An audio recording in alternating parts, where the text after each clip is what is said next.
It's been 74 days since the Occupy movement began, and demonstrators are out in force tonight at the main protest site in Admiralty.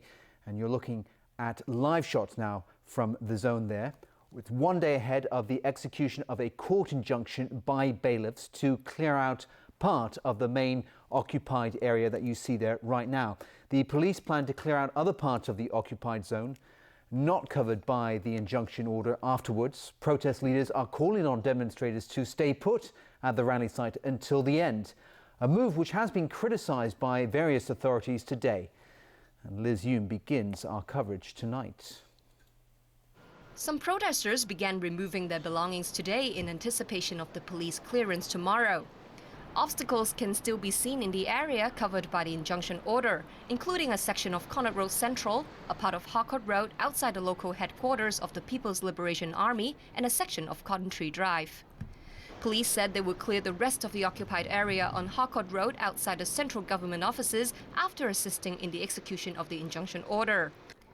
Some 40 groups have collected over 4,000 signatures in a petition that calls on the police to remain restrained. Some of them are planning to monitor and record the clearance operation tomorrow. City University Professor John Zhe said he believes student protesters are old enough to decide on their own whether or not to stay. But as a teacher, he feels the need to ensure the students' safety. I think it's more important to call on the police not to use violence.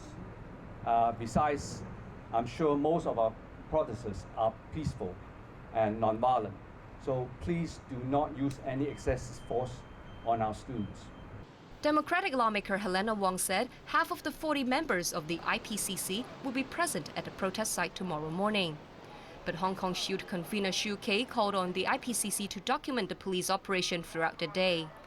This comes as student leaders, saying they're ready to bear the legal consequences of their actions, called on people to go to the Admiralty occupied site tomorrow.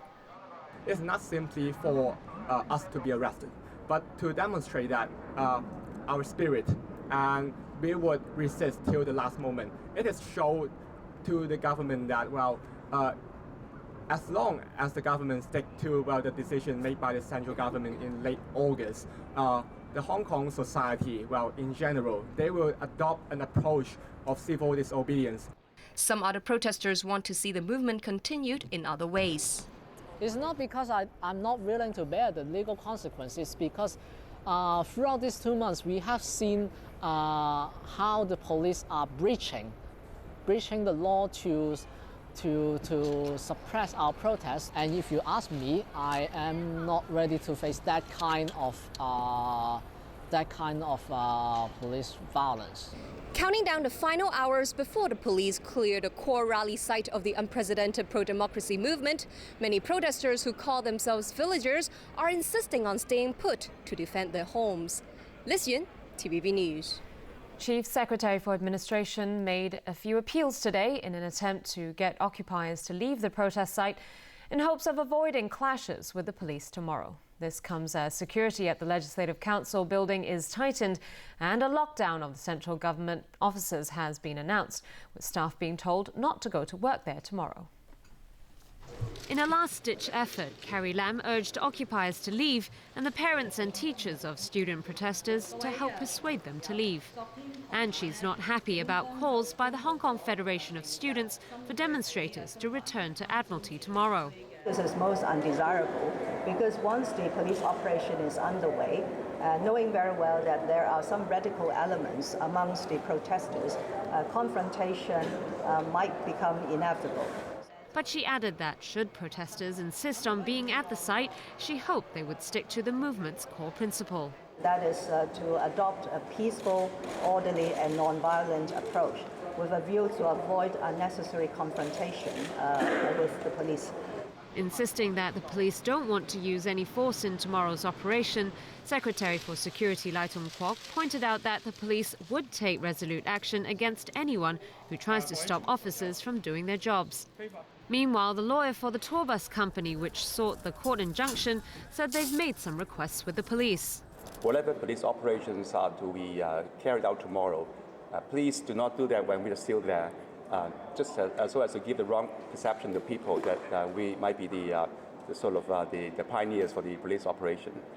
This morning, 41 pro-establishment lawmakers issued a joint declaration voicing their support for the police and the clearing out of the remaining occupied areas.